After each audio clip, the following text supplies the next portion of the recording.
반갑습니다. 최근 중국에서 3명이 흑사병으로 확진을 받은 사실이 알려지면서 비상이 걸렸는데요. 21세기에 흑사병이라니 하셨을 분 되게 많은 것 같습니다. 사라지지 않은 질환 흑사병, 이거에 대해서 오늘 미식 이재갑 교수님과 함께 알아보도록 하겠습니다. 안녕하세요. 네, 안녕하세요.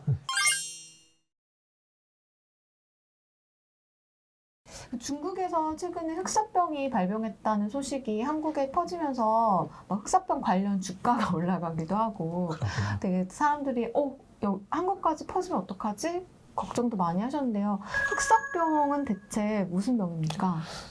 흑사병은 이제 워낙에는 이제 패스트라고 보통 부르고 이제 소설도 있죠. 까미의 소설도 있는데 그 쥐의 피를 빨아먹는 쥐벼룩. 들이 그 세균을 가지고 있게 되고, 그래서 그 벼룩에 물리거나 아니면 이제 쥐 자체에서도 이제 세균이 이제 소변이나 이런 걸 나와서 그 소변에 노출되거나, 그 소변을 이제 음식을 먹게 되면 이제 여러 형태, 뭐 림프절형도 있고 폐렴형도 있고 폐혈증형도 있는데 그렇게 감염돼서 이제 중국에는 사망할 수 있는 이제 그런 질환이었죠. 근데 아마 이제 다들 기억하시는 게 소설 패스트를 이제 읽어보신 분들 기억은 이제 14세기 되게 암울한 상태, 네. 도시화가 막 이루어지기 시작하고, 근데 그 도시의 쥐가 막 이렇게 막 이제 숫자가 늘어나기 시작하면서 이제 집단 감염이 일어나면서 있는데, 그 당시에 사망자가 뭐 적게는 7천만 명, 많게는 2억 명 정도가 사망했다. 그래서 유럽 인구의 3분의 1이 네. 이제 흑사병 또는 패스트로 사망했겠다, 이렇게 얘기를 하고요. 사망할 때 이제 폐렴이 심해서 이제 사망하는 경우가 많다 보니까 얼굴이 검잡잡하게 변하면서 이제 사람들이 죽으니까, 그래서 이제 흑사병이라고 불렸던 거죠. 근데 그때도 쥐가 있었고 지금도 쥐가 있는데, 사실 한국에서 흑사병에 걸렸다는 얘기는 저는 들어본 적이 없거든요. 그 한국에서의 흑사병 발병 역사는 거의 이제 보고된 바가 사실은 없는데, 어쨌든 근데 다만 이제 우리들이 이제 생각해 볼 거는, 쥐 1년에 몇 번이나 오세요? 저 올해 한 번 봤어요. 올해 한번 간신히 볼까 말까 하고, 네. 서울이나 이런 도시에서는 거의 볼 일이 없어졌는데, 옛날에는 그냥 제가 어렸을 때만 해도 사실 집에 가끔 뭐 화장실에 쓱 지나가고 뭐 이런, 진짜요? 부엌에도 쓱 지나가고 이런 일들 사실 많았었죠. 근데 더한 나라들, 유럽의 14세기, 15세기는 우리나라로 말하면은 거의 19세기, 18세기 정도, 뭐 더 같은 시대죠. 그러니까 쥐나 이런 것들이 살기 좋은 조건들이 됐고, 더 문제는 그 농촌 지역이나 이런 데서 좀 흩어져 살던 사람들이 도시화가 되면 집단 거주를 시작을 했는데, 쥐들이 이제 집단 거주하면서 하수구나 이런 게 제대로 발달되지 않은 상황에서 이제 도시 생활이 시작되다 보니까 그런 쥐들의 활동이 상당히 좋은 그런 상황들이 유래가 된 거예요. 그래서 쥐로 인해서 이제 발생을 했기 때문에 유럽에서 아주 엄청나게 했는데, 사실 14세기 때도 그렇고 19세기 말에도 패스트가 유행을 했는데 대부분 다 중국에서 시작됐어요. 중국에서 사람들이 엄청나게 이제 많이 집중적으로 인구도 많고 이렇게 살다가 중국에서 발생한 게 이제 뭐 홍콩으로 갔다 홍콩에서 유럽으로 간다든지, 아니면 실크로드 13세기, 14세기 때는 실크로드 타고 이제 상인들이 많이 갔는데, 몽골 기병들이 그때 전쟁 겸 또 뭐 이제 무역 겸해서 갈 때 쥐가 같이 끌려가면서 유럽에 퍼뜨렸다는 얘기들이 있고, 야사에 의하면 일부러 몽골 사람들이 패스트를 유럽에 일부러 들여보냈다는 얘기도 있기 정도여서, 그래서 어쨌든 쥐가 살기 좋은 환경들이 그 당시 19세기까지 있었다는 얘기죠. 그러면은 흑사병의 근원지는 중국인 건가요? 지금 전 세계 이제 가장 좀 큰 유행은 6세기에 비잔틴 제국에서 있었던 거는 사실 중국에 시작됐는지 기록이 안 남아 있는데, 13세기, 14세기도 중국에서 시작돼서 넘어간 거 생각되고 있고, 그 다음에 19세기 말에 유행했던 것도 중국에서 유행을 해서 홍콩에서 배를 타고 유럽으로 넘어가서 이제 유럽이랑 미국으로 넘어가서 이제 유행을 했다고 되어 있기 때문에 지금 2차, 3차는 다 중국에서 시작된 거고, 그래서 사실 중국은 패스트의 고향과 같은 국가예요. 그러면은 지금도 1년에 몇 번씩 중국에서는 흑사병이 발병하고 있는 거예요? 발생하는 거죠. 그러니까 중국의 내륙적 네이멍이 이번에 발생했던 사람들 네이멍 사는데, 거기는 매년 한두 명씩 계속 환자가 발생을 했었었고, 매년 사망자들이 발생하는 지역이에요. 아, 그래요? 근데 이번에 이제 좀 화제가 된 건 그 사람들이, 그러니까 지금 설이 여러 개가 있는데, 그러니까 그 사람들이 뭐 중국을 베이징을 여행 갔다가 됐다는 얘기도 있지만, 그런 거보다 거기서 폐렴이 진단되는데 치료가 안 되니까 베이징에는 좋은 병원으로 이제 전원했던 얘기들도 사실은 있거든요. 그러니까 이제 패스트나 이런 부분들이 자주 발생하는 지역이긴 하지만, 이제 환자를 잘 많이 안 받는 의사 입장에서는 잘 이제 진단을 못 내리고 치료가 잘 안 되니까, 그러니까 이제 좋은 병원 오는 그 우리나라 메르스 발생했을 때 이제 지방에 있는 병원에 있다가 네. 이제 서울에 있는 병원 온 거에서 서울에서 확산된 것처럼 그러니까 이번에 베이징에서 이제 확진이 된 것 때문에 좀 화제가 될 뿐이지 사실 중국은 10년 이내에 계속 매년 몇 명씩 발생을 하고 있었어요. 예. 그러면은 이 흑사병에 걸리게 되면 증상이 어떻게 돼요? 그 흑사병 타입이 여러 개가 있는데 그 림프절형, 이제 영어로 부보닉 타입이라고 보통 얘기를 하는데 그거는 림파선이 붙는 형태로 열매나면서 림파선만 붙거든요. 네. 근데 그건 사망률이 높지 않아요. 그건 이제 초기만 치료하면 사망률이 10에서 30% 이내라고 얘기를 하는데 근데 그때 이제 이게 흑사병인지 모르는 상태에서 진행이 되면 폐혈증 형태로 넘어가면 거의 절반 이상이 사망한다고 돼 있고 근데 초반부터 아예 폐렴으로 발생하는 경우들이 있는데 예전에는 워낙에 림프절형이 한 7, 80%, 폐렴형 20%라고 얘기했는데 요새 국가마다 좀 달라서 폐렴형이 네. 더 많이 발생하는 국가들이 있긴 있는데 폐렴형 자체는 예전 기록으로는 사망률 한 50%뭐 이런 얘기가 이제 남아 있기는 한데 네. 근데 이제 사망률이 좀 약간 과대 계산된 거로 생각됐던 이 최근의 자료들을 보게 되면 마다가스카르가 한 2017년까지 2,000명 넘게 환자가 갑자기 집단 발병을 했었거든요. 네. 근데 그 당시 그때 이제 폐렴형이 거의 80% 이상이 폐렴형으로 발생을 했는데도 불구하고 전체 사망률이 9% 정도밖에 안 잡혔어요. 그러니까 예전 19세기나 18세기에는 이제 이게 미생물, 특히 세균에 의해서 발생한지조차도 몰랐고 치료제도 없었던 상황이니까 당연히 그냥 자연사를 받는 거죠. 그냥 치료 없이 그냥 죽는지까지 가니까 많이 죽은 건데 지금 이제 항생제가 이제 도입이 되고 마다가스카르마저도 이제 항생제 공급을 WHO는 애들 잘 공급을 해줬으니까 그러니까 사망률이 낮아지는 거 봐서는 예전 사망률이 좀 약간 조금 과장돼 있다 이렇게 생각이 드는 겁니다. 예. 그 사람들이 제일 걱정했던 것 중에 하나는 요새 중국으로부터 네. 넘어오는 감염 질환들이 많다 보니 그렇죠. 흑사병도 한국으로 침투하는 것 아니냐. 우린 괜찮을까 이런 고민을 걱정을 되게 많이 하시던데 저희 걱정 안 해도 되나요?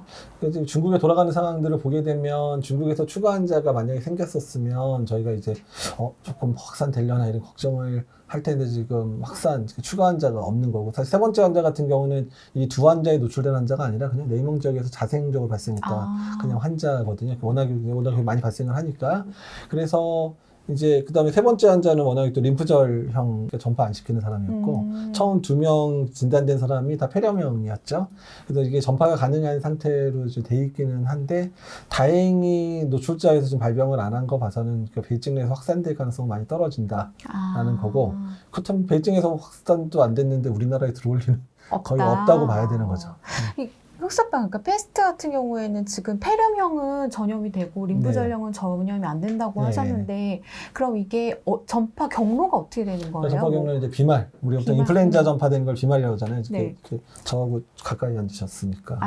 이제 뭐 제가 이제 침방울로 이렇게 날라 이 정도 거리면 전파시킬 수 있는 거리가 되는데 그래서 인플루엔자 비슷한 경로가 침방울로 이렇게 넘어가서 이렇게 날아가긴 하는데 그러니까 마다가스카르에서 2,000명 발생했을 때 맨 처음 발병했던 환자 기록을 보니까 그 사람이 버스를 한 2-3시간 탔었고 그다음에 병원 와서 진단 안 된 상태에서 이제 응급실이나 이제 병실에서 며칠 있었는데 그러면서 노출됐던 사람 중에 30명 넘게 발병한 적이 있기는 있어요. 메르스랑 되게 비슷하네요. 예, 상황이 비슷하죠. 그러니까 이제 요새는 이제 병이 발생을 해서 이게 전파 가능한 형태의 감염병이라 그러면 병원에 와서 이제 확진이 되기까지 이 병인지 모르고 있다가 이제 그 여러 명한테 감염을 시키는데, 그러니까 전파 폐렴형 같은 경우에는 예전에 그렇게 전파가 많이 될까라는 얘기들이 많았는데 최근에 지금 마다가스카르 사례를 보게 되면 생각보다는 좀 전파 가능성이 좀 높은 게 아닌가. 그러니까 이제 그런 자료가 이제 최근에 나왔다 보니까 이번에 중국에서 베이징에서 발생하니까 혹시나 걱정을 했는데 다행히 뭐 마다가스카르처럼 진행은 안 됐으니. 그리고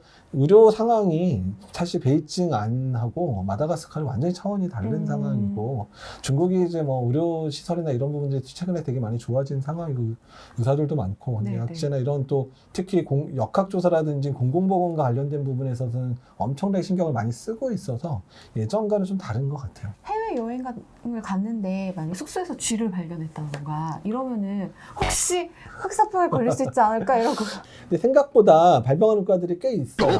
그러니까 이제 아프리카는 이제 먼저 말씀 마다가스카르나 이제 지금 에볼라 발생하고 있는 콩고 민주공화국이 워낙에 이제 아프리카에서 많이 발생을 하고 있는데 심지어는 사실 미국에서도 발생하고 있어요. 최근에도 미국에서 한 10여 명 이상 10년 사이에 발생을 했거든요. 예, 미국에서도 지금 발병을 하고 있는 상황이고 뭐 중국 뭐 계속 발생하고 있고 일부 아시아 국가에서 발생을 하고 있는 상황이라 그러니까 패스트가 그렇게 막 이렇게 없어진 병, 사라진 병이라고 얘기하기는 좀 그래요. 아. 많은 애는 뭐 1년에 2,000명까지도 전 세계에서 보고가 되는 질병이어서 네네. 근데 대부분 이제 림프절염이라 전파를 안 되는 이제 그런 형태로 발병하니까 크게 문제가 있지 않았을 뿐이지.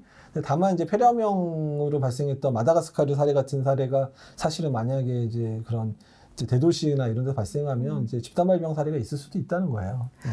지금 폐렴형, 뭐 림프절염이라고 하셨는데 바이러스 자체는 똑같은데, 세균 자체는 똑같은데 얘가 어느 장기에 가느냐에 따라서 형태가 달라지는 다른 거지. 거예요? 세균도 이제 그 안에서도 이제 I형이 여러 개 있으니까 그 중에서 어떤 거는 좀 뭐 림프절염이 많이 발생하고 어떤 건 폐렴이 발생하고 이런 형태로 된다고는 돼 있는데, 네. 근데 사실 그거를 예측하기 쉽지는 않아요. 쉽지는 않은 네. 거예요. 근데 이제 그래서 이제 사람들이 가끔 음모론 얘기 좋아하는 사람들 있잖아요. 음모론 좋아하는 사람들이 이제 그 일부러 이제 패스트균을, 그러니까 사실 이게 패스트가 8대 생물 테러 위험 미생물에 들어가 있어요. 아, 그래요? 네, 우리나라에서도 지금 패스트가 8대 주요 이제 생물 테러 위험이 들어가 있고 아마 북한이 가지고 그 균을 가지고 실험을 했었지 않을까라고 의심도 하고 있는 균인데, 네. 그러니까 이제 어떻게 만들면 얘가 이제 제대로 이제 전파될 수 있냐면 폐렴형으로 잘 발달되는 형태로 만들고, 그런 문제 때문에 사실 지금 질병관리본부에서 100만 명분의 치료제를 비축하고 있는 이유도 패스트 때문에 그렇거든요. 아, 있어요, 치료제가? 예, 치료제도. 탄저 때문에도 그렇지만 이제 패스트 때문에도 네. 이제 100만 명분 비축하는 이유, 패스트나 탄저나 야토 뭐 이런 문제 때문에 비축을 하고 있는데, 그러니까 만약에 지금 비축하는 거에 잘 안 듣는 내성균을 발현시키고, 네. 그리고 이제 그거를 이제 폐렴형으로만 이제 진행하게 만든다 그러면 사실은 생물 테러 무기로도 가능한 균이라고 생각을 하고 있거든요. 근데 이렇게 말씀하시면 위험한 거 아니에요? 이걸 듣고 누군가가 그렇게 아니 계속 뭐 전 개발하고 세계 이제 있으면. 전 세계 이미 그런 예전에 이제 그 보통 뭐 소련이라든지 이런 데서 다 패스가 다 실험했었던 내용들이 다 있으니까 생물 테러 무기 만들려고 했었던 적이 있기 때문에, 그러니까 다만 이제 지금 발생했던 거는 그러지는 않은데, 그렇죠. 다만 이상한 게 마다가스카르에서 폐렴형 형태로 이제 많이 전파된 걸 보고 왜 여기는 폐렴형으로 했을까 이런 의구심을 갖는 사람이 있기는 있었어요. 사실 마다가스카르는 전 세계 패스트의 거의 대부분이 마다가스카르 발생을 하니까 이것도 발생하고 저것도 발생할 수 있는 형태인 거고. 예.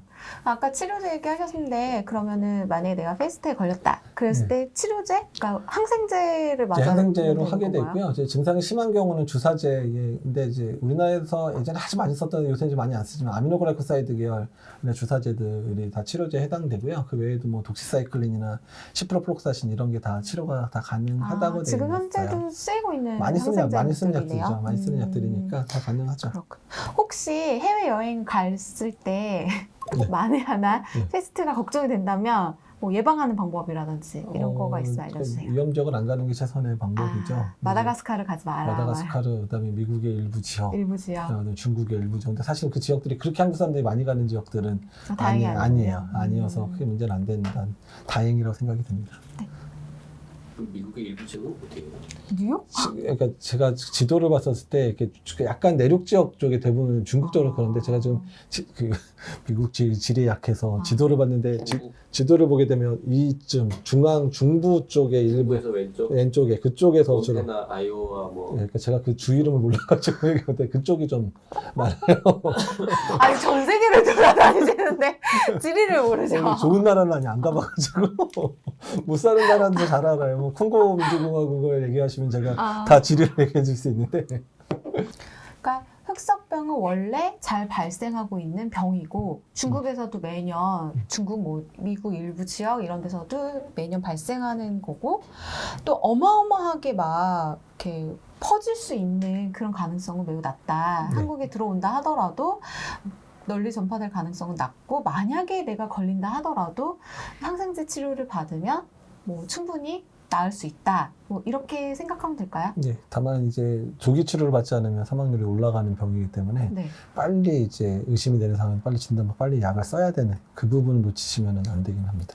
선생님들 딱 보시면 흑사병인지 바로 아실 수 있나요? 그게 사실 문제인데 저희 걱정이 게 다만 다행인 거는 그 의심되는 만한 사람이 한국에 올 일이 별로 없다는 게 다행이기는 하지만, 한국에 있는 의사 중에서 패스트를 보는 의사들이 거의 없는 것도 문제지만 패스트 자체가 폐렴형으로 발전을 했을 경우에 다른 여느 폐렴이랑 크게 임상적으로 다르지 않아요. 네네. 근데 치료제 같은 경우는 우리나라에서 보통 폐렴 걸 때 쓰는 약들하고는 좀 약간 다른 계열 약을 쓰거든요. 네. 효과가 없는 건 아니면 약간 그러니까 항생제가 미스매치될 수도 있기 때문에 음. 그래서 초반에 이제 의심을 그러니까 해가지고 진단을 못 내리게 되면 조금 헤맬 수 있는 상황이 발생할 수도 있어요. 하지만 한국에 들어올 가능성은 사실 굉장히 낮다. 네, 굉장히 낮아요. 예. 그거에 대해서 과도하게 걱정하실 필요는 없다라고 저도 말씀드릴 수 동의하는 있겠네요. 생각합니다.